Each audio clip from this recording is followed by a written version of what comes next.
Nak beli emas jenama apa yang bagus? Jadi siapa yang nak beli emas tapi tak tahu jenama apa yang terbaik, boleh dengar dulu video ni sampai habis. Ramai yang tengok harga semata-mata. Harga emas murah dia terus beli. Tapi kita kena tahu, emas murah semata-mata belum tentu terbaik. Dan kalau nak beli emas, belilah apa-apa jenama, pastikan dapat fizikal.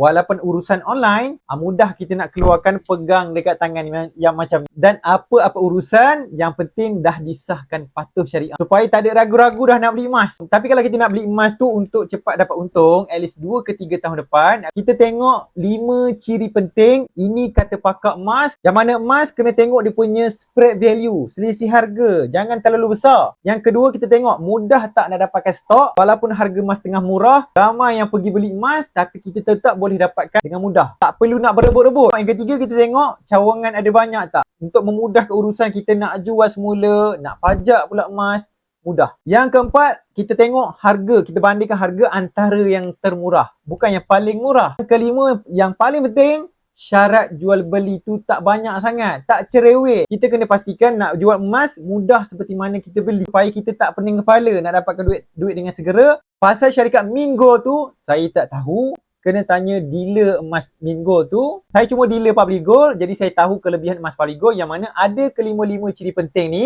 yang cepat dapat untung. Jadi kalau berminat nama-nama emas Public Gold, boleh komen DM dekat bawah atau pergi dekat profil saya, ada pautan, boleh follow je step by step.